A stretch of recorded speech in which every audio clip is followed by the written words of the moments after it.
The yacht exploded at 3:47 a.m. Not from a bomb, not from fuel. The hull simply cracked open like an eggshell, split by something massive rising from beneath the Arabian Sea. But Vikram Malhotra wasn't watching from shore. He was on it. The water was already at his knees when he realized the truth. She'd wanted this to happen. Every second of her captivity had been deliberate, planned. And now, as the Indian Ocean swallowed 40 million rupees worth of Italian engineering, dragging 12 of his best men into the black depths, Vikram understood he'd never captured her at all. He'd been the one caught. The singing started, that same voice from 3 nights ago, but now he recognized it. Not a cry for help, a victory song. His remaining crew abandoned ship, diving into water that glowed with bioluminescent fury. Vikram clung to debris, watching his empire sink, and heard her voice cut through the chaos, crystal clear despite the impossible distance. Did you really think a princess travels without an army?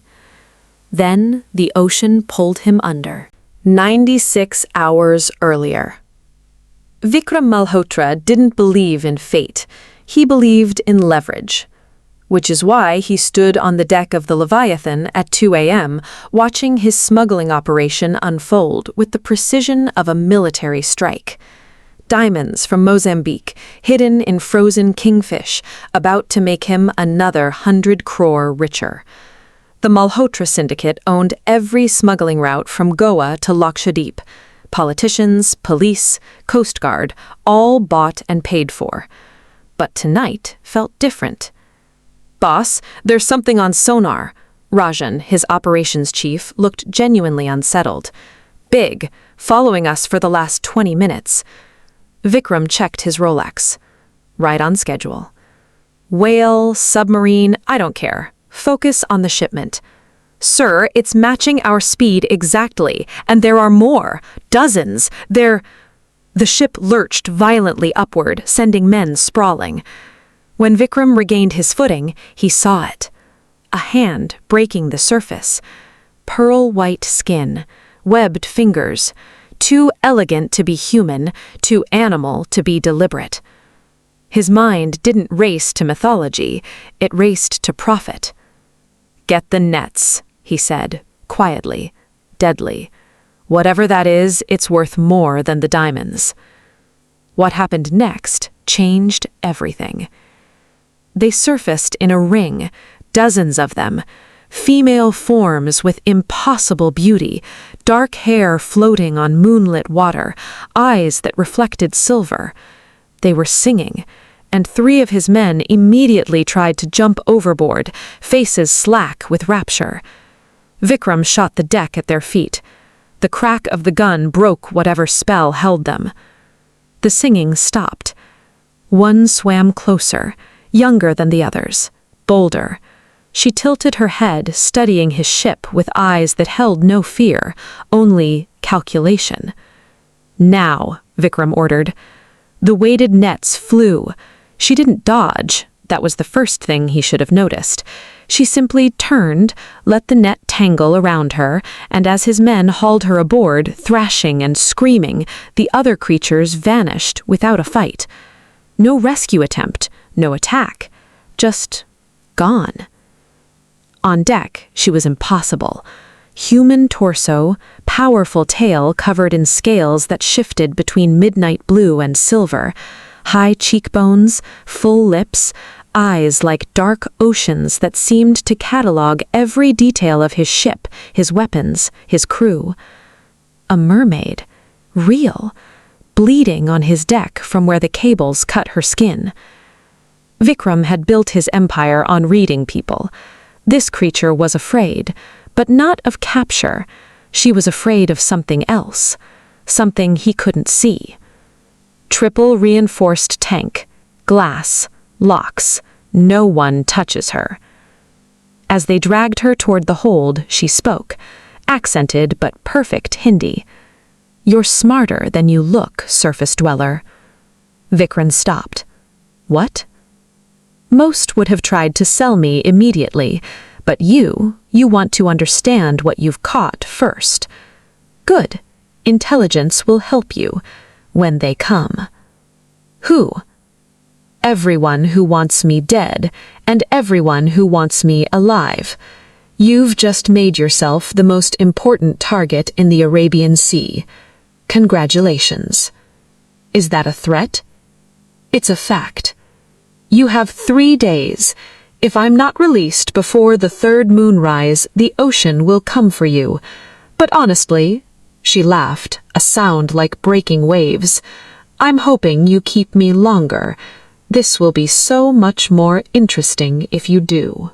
The first dead fish appeared 6 hours later.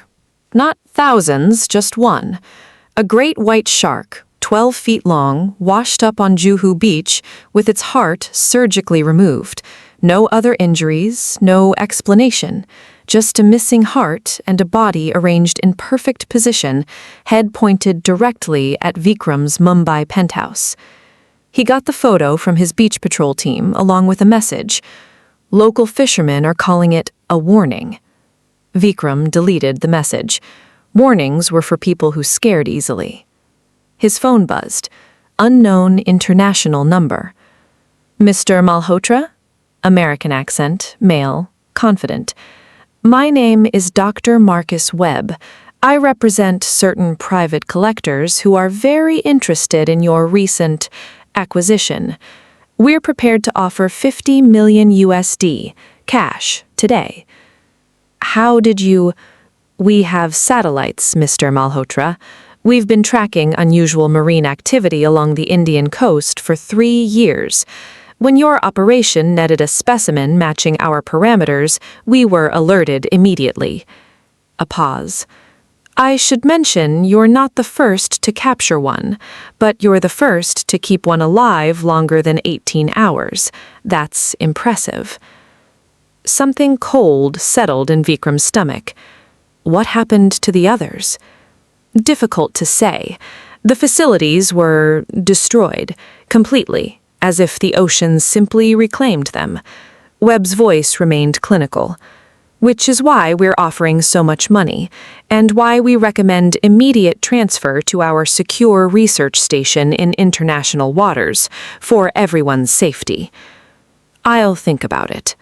Don't think too long. You're already on borrowed time. The call disconnected. Vikram looked out at the Arabian Sea from his penthouse. Calm, beautiful, innocent. But the shark's missing heart suggested otherwise. His phone rang again. His warehouse manager. Boss, you need to hear this. The mermaid, she's not just singing, she's talking to the water. What? Every pipe in the building is vibrating. The water in her tank, it's moving in patterns, like language. And sir, twice now the pressure has spiked in specific pipes. Both times it corresponded with boats disappearing on the harbor. Vikram hung up, grabbed his keys. He needed answers. The warehouse was chaos he hadn't authorized. Armed guards everywhere. Scientists he hadn't hired taking measurements.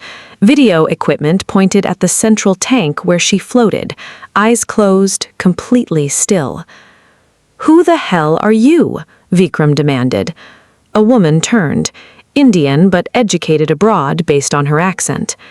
Dr. Priya Sharma, marine biology. Your second-in-command hired me 2 hours ago to assess the specimen. Your second-in-command hired you? He's concerned about the maritime losses. 12 boats in 18 hours, Mr. Malhotra. Every single one from your fleet. The Coast Guard is starting to ask questions. Vikram found Rajan near the observation window. Explain. Boss, we're hemorrhaging assets. I needed someone who understands. I didn't authorize this. With respect, sir, you didn't authorize kidnapping a mythological creature either, but here we are. Rajan's face was pale, sleepless. Dr. Sharma worked with the National Institute of Oceanography, if anyone can tell us what we're dealing with. In the tank, her eyes opened. Fixed on Dr. Sharma. You, the mermaid said, voice muffled by glass and water, but somehow clear. I know your work, the paper on cetacean communication networks. Brilliant. Wrong, but brilliant. Dr. Sharma froze. You can read human research? Darling, we invented acoustic communication theory about 4,000 years before your species learned to write. She swam closer to the glass. But you're close. The mathematical models in your appendix, if you increased the frequency range by a factor of 7 and accounted for deep pressure variability, you'd actually detect what you're looking for. Which is, Vikram demanded. The internet. The mermaids smiled at their confused faces. You think you invented global instant communication?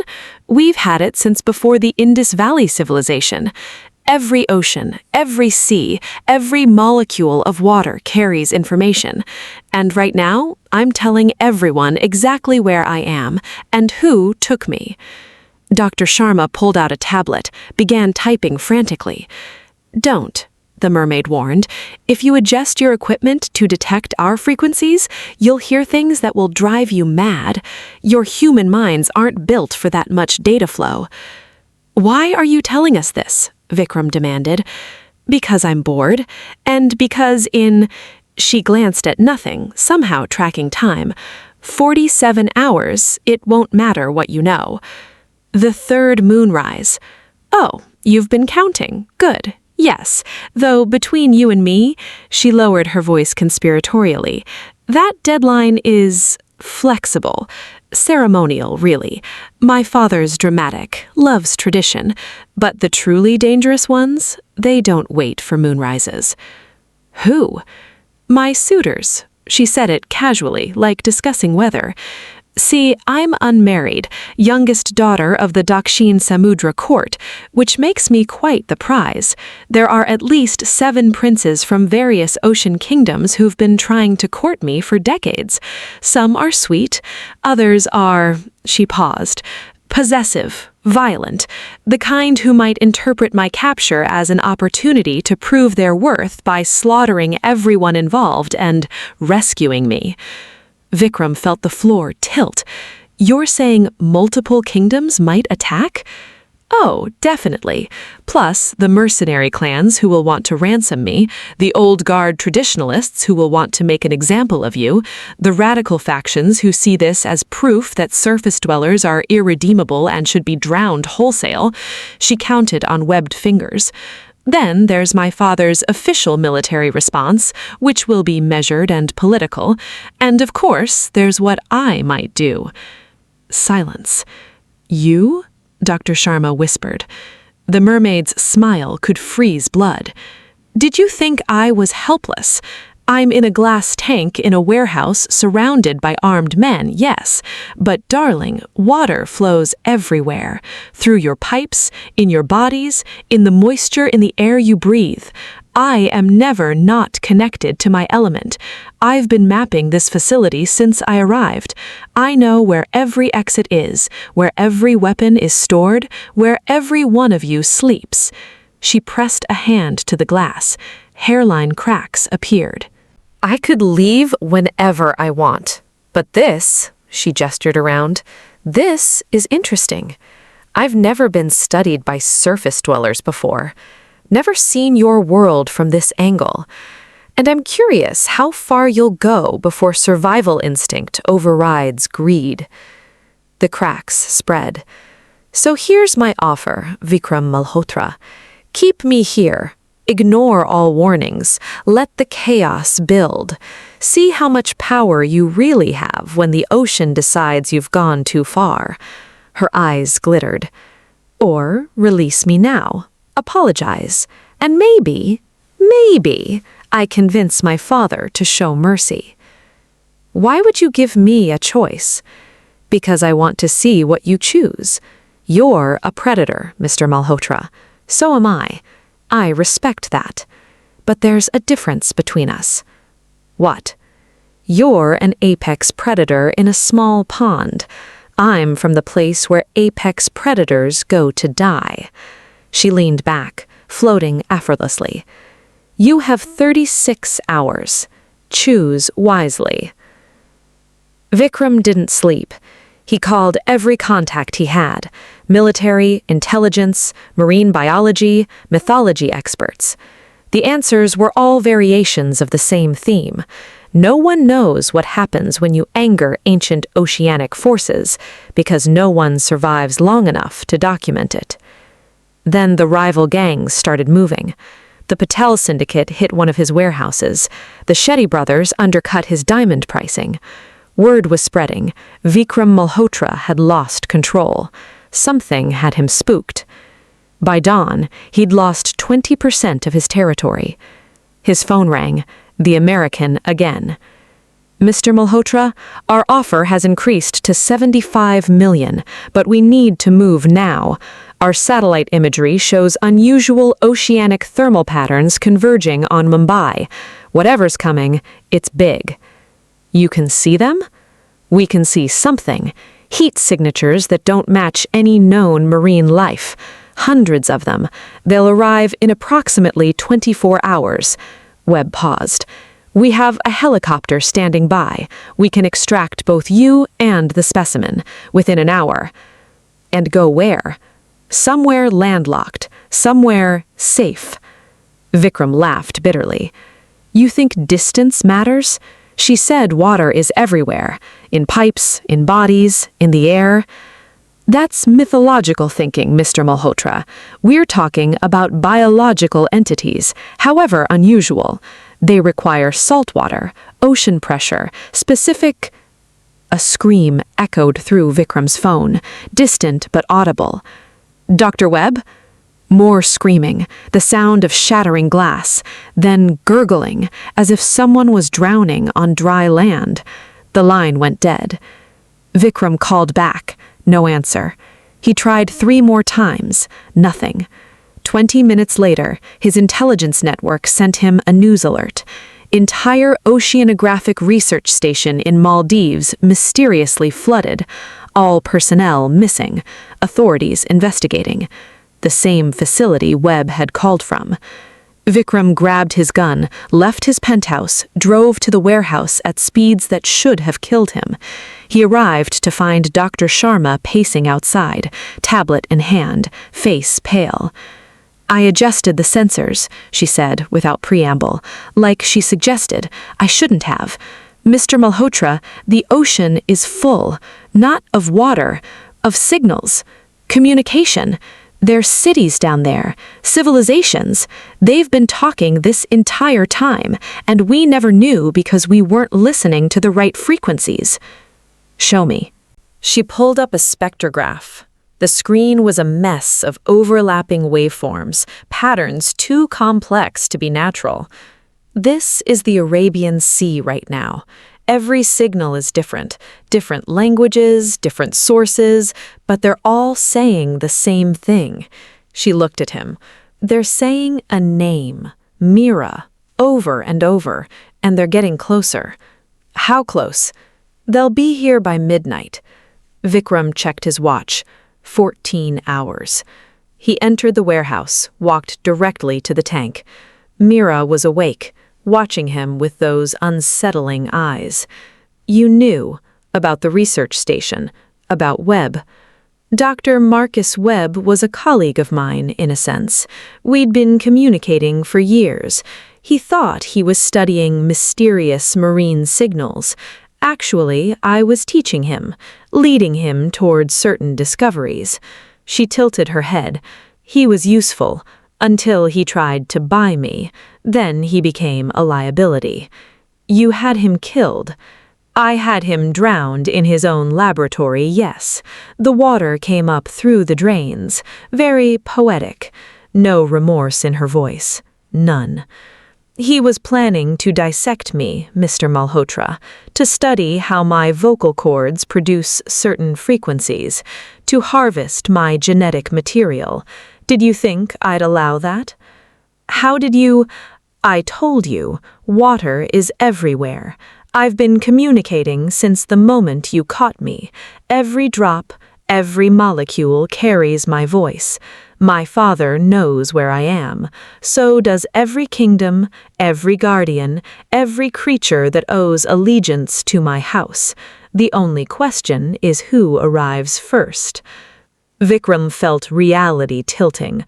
Why haven't you left? You said you could escape whenever you wanted. Because this is the most fun I've had in decades. She grinned, savage and delighted. Do you know how boring immortality is? How predictable?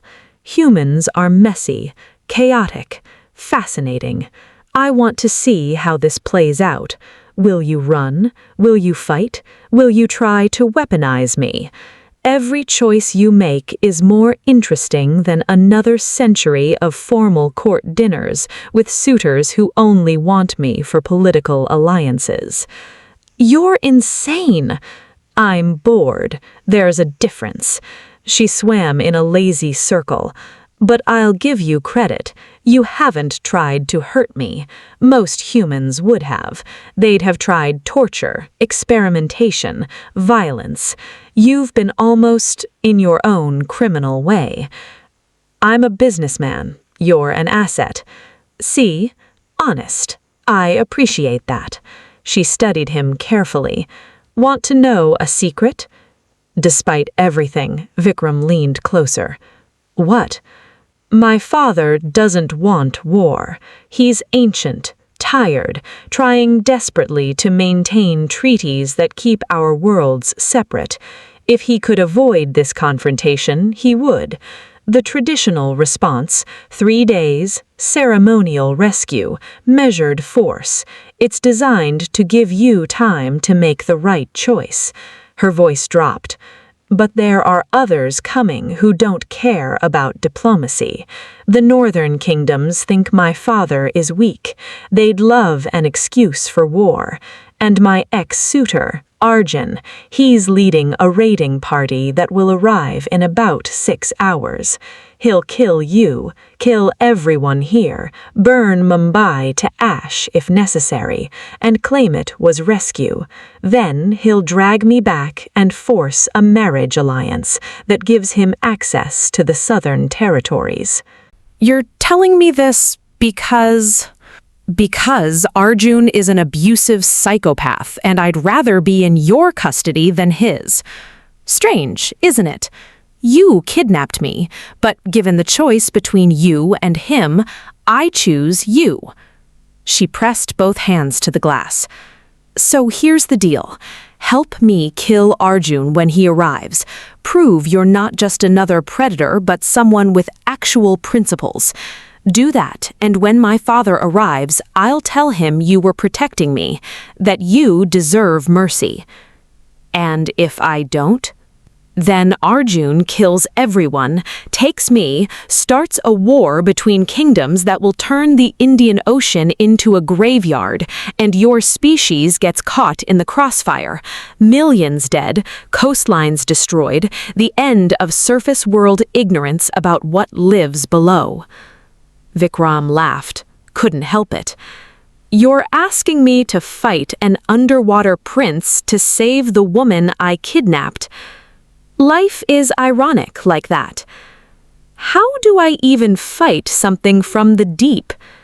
You're creative, ruthless. You have weapons, tactics, territorial knowledge. She smiled. And you'll have me. I can't leave this tank. If I do, it triggers automatic responses from my father's guardians. They're tracking my location, but not my status. As long as I'm contained and appear captured, they'll wait for his official response. But I can advise you, tell you how to fight them. Why would you betray your own kind? I'm not betraying them. I'm preventing a war that benefits no one. Arjun wants chaos. My father wants peace. I'm choosing the future I prefer. She met his eyes. And I'm choosing to trust you. Stupid, probably, but you interest me, Vikram Malhotra. You're a monster who builds empires. I'm a princess who kills research scientists. We're not that different. Against every instinct, Vikram made his decision.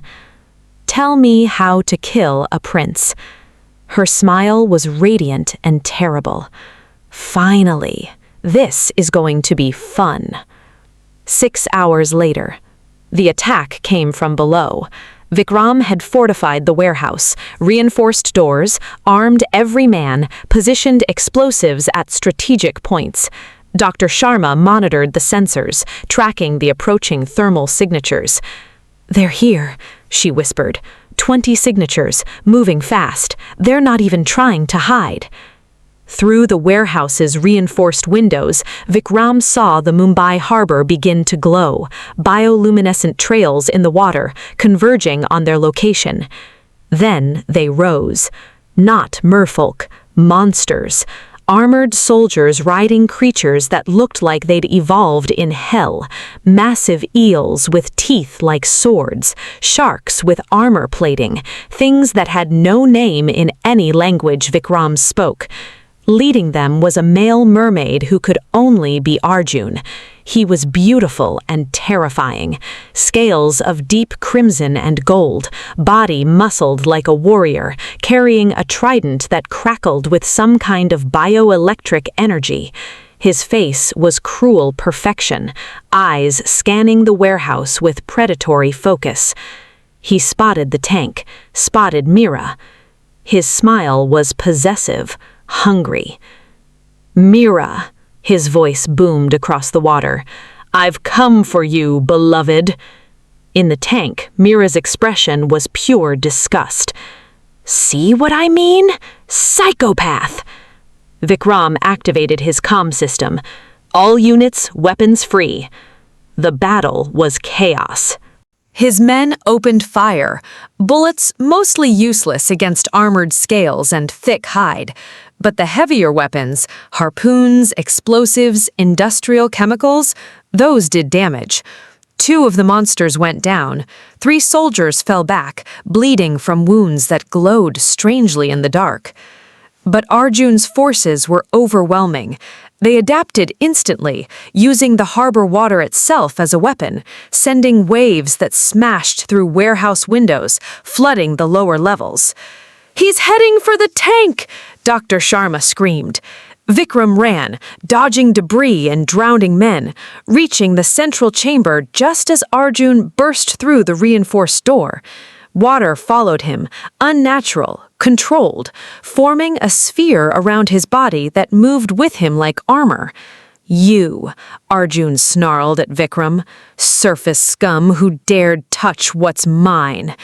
"I'm not yours," Meera slammed her fists against the glass. "I've never been yours. You will be, after I kill everyone you've befriended here. You'll understand, the surface world is beneath you. These creatures are nothing." Arjun raised his trident. "Step aside, human. Your death can be quick." "The frequency!" Meera shouted. "Remember what I taught you!" Vikram pulled the modified sonic weapon, hastily built based on Meera's instructions, and fired. The sound was inaudible to human ears, but devastating to Arjun. The water sphere around him exploded outward. He screamed, clutching his head, the trident clattering to the floor. "Disorientation frequency," Meera explained calmly, "disrupts inner ear balance in deep water species. He'll recover in about 30 seconds. I suggest you use them wisely." Vikram grabbed the trident, heavy, organic, pulsing with energy that made his hands burn. Arjun was recovering, reaching for a blade at his waist. Vikram drove the trident through his chest. The prince's eyes went wide, disbelief, then rage, then nothing. He fell, body convulsing, the bioelectric energy in the trident cooking him from the inside. "Well," Meera said softly, "that's going to complicate things." The remaining soldiers saw their prince fall. Their response was immediate and brutal. They stopped holding back, stopped trying to capture. They attacked to kill. The warehouse was flooding. Half Vikram's men were down. The monsters were inside now, tearing through defenses. "Release me!" Meera shouted. "Now, or everyone dies!" If I release you, my father's guardians will come, yes, but they'll be coming to save their princess, not to punish kidnappers. Please, Vikram, trust me." He looked at her, at the chaos around him, at the men dying. He shot the tank's control panel. The glass shattered. Meera poured out with the water, her tail giving one powerful thrust that sent her across the flooding floor. She reached Arjun's body, pulled a horn from his belt, and blew. The sound that emerged was massive, subsonic, felt in bones and teeth.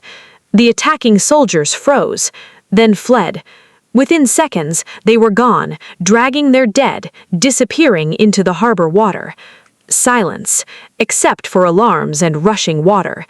Meera floated in the knee-deep flood, looking at Vikram. "You killed a prince. That's going to have consequences." "I thought that's what you wanted." It is, but now you're a political asset, someone who can testify that Arjun attacked first, that he violated the treaties, that his death was self-defense. She swam closer. "My father will want to meet you, officially, as something other than a criminal." "I'm still a criminal." "Yes, but now you're a criminal who killed an enemy of the Southern Court. That counts for something." The water around them began to glow, different from before, softer, more controlled. "They're here," Meera whispered. The wall exploded inward, not from force, but from water pressure that simply removed the barrier. Through the opening came guardians, dozens of them, and at their center, riding a creature that looked like a dragon made of living ocean, was him, Samudra Raja, king of the Dakshin court, Meera's father. The king looked at his daughter, at the dead prince, at Vikram standing with a trident in his hands. "Explain," he commanded. Meera did, spoke in that older language Vikram somehow understood, telling the story exactly as it happened. She didn't minimize Vikram's role in her capture, didn't exaggerate Arjun's attack, just facts, cold and clear. When she finished, Samudra Raja studied Vikram for a long moment. "You kidnapped my daughter." "Yes." "For profit." "Yes." "But when faced with an enemy who would have killed you all, you chose to free her." She made a convincing argument. The king's expression was unreadable. "You killed a prince of the northern kingdoms. His father will demand satisfaction, blood, compensation." "I was defending my people." "Were you? Or were you defending my daughter?" Vikram met his eyes. "Both." Silence. Then the king laughed, deep and genuine. "Meera, you've chosen a strange champion." "I didn't choose him. He chose himself by being slightly less terrible than expected." "High praise from you." Samudra Raja turned back to Vikram. "Here is my judgment. You violated ancient treaties. You captured a princess of the deep. Under traditional law, your empire should be destroyed, your life forfeited, your name erased." Vikram waited. "However, you also killed Arjun, who has been a plague on the northern kingdoms and a threat to my daughter for years. His death simplifies certain political situations. And, according to my daughter, you showed honor when it mattered." The king paused. "So I offer you a choice. Die as a criminal or live as something new." "Which is?" "A liaison, someone who knows both worlds. You've seen us now, seen the cities, the power, the civilizations your kind pretend don't exist. You can never unknow this, but you could choose to protect it, to maintain the balance." "You want me to work for you?" "I want you to work for peace. Your species is destroying the ocean, pollution, overfishing, climate change. Someone needs to speak for us in your world, someone who understands consequences, who has seen what happens when greed exceeds wisdom." The king's eyes were ancient. You would give up your criminal empire, become an advocate instead. Difficult, thankless, dangerous, but meaningful. And if I refuse, then we return to traditional law. Your choice. Vikram looked at his warehouse, his men, his dying empire, then at Meera, who watched him with curious eyes. I accept. Meera smiled. Her father nodded slowly. Then you live, but know this, you belong to the ocean now. You've seen too much, gone too far. There is no returning to your old life. From this moment, you serve the balance between worlds. Fail, and the mercy I've shown ends. Understood. Good. The king gestured to his guardians. We're leaving, all of us. The northern kingdoms will demand explanations for Arjun's death. This will be complicated. Father, Meera interjected, I want to stay for a while. Every eye turned to her. Absolutely not, the king said. He killed a prince for me. He deserves a proper thank you. Besides, I'm curious about surface culture, about how they live, how they think. Meera. 3 months. I'll stay with him for 3 months, learn what I can about their world, and return home. Think of it as diplomatic research. Samudra Raja looked between his daughter and Vikram with an expression that suggested he knew exactly what was happening, but couldn't believe it. You're serious. Completely. The king closed his eyes, took a breath. 3 months. After that, you come home. And if anything happens to her, human... I understand, Vikram said quickly. The guardians departed, taking their dead, leaving only Meera in the flooded warehouse with Vikram and his surviving men. Well, she said brightly, this is going to be interesting. 3 months later, the changes had been radical.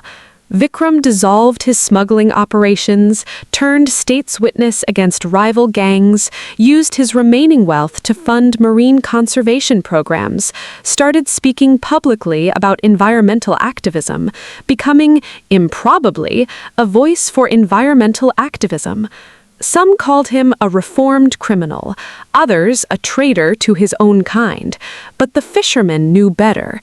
They'd seen the changes in the water. Healthier catches, fewer storms, the ocean responding to someone who finally listened.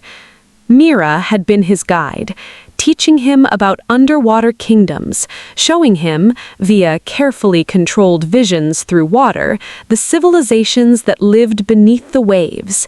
She was brilliant, curious, occasionally terrifying, and against all logic, they'd become friends. On the final day of the 3rd month, they sat on a beach in Goa, watching sunset paint the Arabian Sea gold and red. I should go. My father will send guardians to collect me at moonrise. Will you come back? Maybe, if you don't bore me. She smiled. You've done well, Vikram. Actually tried to change. That's rare. I had good motivation. Your father's threats? Your company. She laughed, genuine and warm. Careful, keep saying things like that and I might think you're flirting with a mermaid princess. Would that be so terrible? Complicated. Cross-species relationships are frowned upon. My father would have an aneurysm, the court would be scandalized, and you're still technically a criminal in about 17 countries. But I've had worse suitors. You killed a prince for me. You changed your entire life because I asked.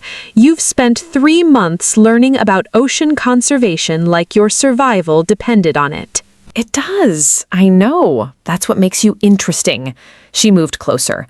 Here's a secret. Want to hear it? Always. I let you catch me. Vikram went very still. What? That first night, on your ship? I knew you were there, knew what you'd do. I let you net me because I was curious, because I wanted to see what you'd do with something you couldn't understand. She smiled at his expression. Did you really think a princess of the deep, trained in combat since childhood, couldn't dodge a simple net? I've been fighting since before you were born, Vikram. You planned all of this? Not all of it. Arjun showing up was unexpected. You being actually decent, that surprised me. But the capture? I allowed it. Because I was bored. Because I wanted adventure. Because sometimes the best way to understand something is to let it think it's captured you. So everything was real. My danger, the threats, Arjun's attack, my father's judgment, all of it. I just positioned myself where the most interesting outcomes could occur. She touched his face gently, webbed fingers cool against his skin. And you became far more interesting than I expected. Most surface dwellers would have sold me, experimented on me, or tried to weaponize me. You chose to protect me, to change. That's worth something. I don't know whether to be angry or impressed. Be both. I am. She glanced at the horizon. Moonrise in 10 minutes. I really should go. Will I see you again? Do you want to? Yes. She smiled, softer than before. Then probably. I'm very good at getting what I want. And what I want is to see where this goes. This, whatever this is, between a criminal turned activist and a bored princess who stages her own kidnapping for entertainment. That's insane. The best things usually are. The water began to glow. Guardians rising from the deep to collect their princess. Meera moved to the surf, tail churning the shallow water. She looked back once. Keep fighting for the ocean, Vikram. Keep making the hard choices. And maybe next time I visit, it won't be as a prisoner or a guest. Maybe it'll be as something else. What? I don't know yet. That's what makes it exciting. She dove. The guardians surrounded her, and together they disappeared into the depths. Vikram stood on the beach for a long time watching the water. His phone buzzed. A text from an unknown number. P.S. You should know that by killing Arjun, you've become famous in the underwater kingdoms. Some want you dead, some want to hire you, some want to meet this human who killed a prince and lived. Your life just got much more complicated. You're welcome. M. He laughed despite everything. Then another message. P.P.S. My father knows I let you capture me. He's furious. Also impressed. Mostly furious. He says if we do this again, he'll flood Mumbai just to make a point. So maybe don't tell anyone about this conversation. M. A third message appeared. I'm going to miss our arguments about conservation policy. No one in the court challenges me like you do. It's refreshing. And annoying. Mostly refreshing. See you soon. M. Vikram saved the number. Started walking back to his car. His old empire was gone. His old life destroyed. But in its place was something he'd never expected. Purpose. Connection, and the strangest relationship in human history. The ocean had taken everything from him and given him something infinitely more valuable in return.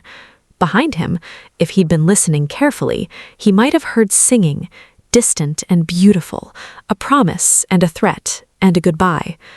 The ocean would always be watching, but now, so would he, protecting it, fighting for it, maybe even loving parts of it.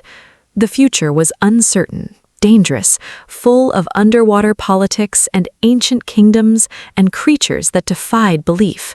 He couldn't wait.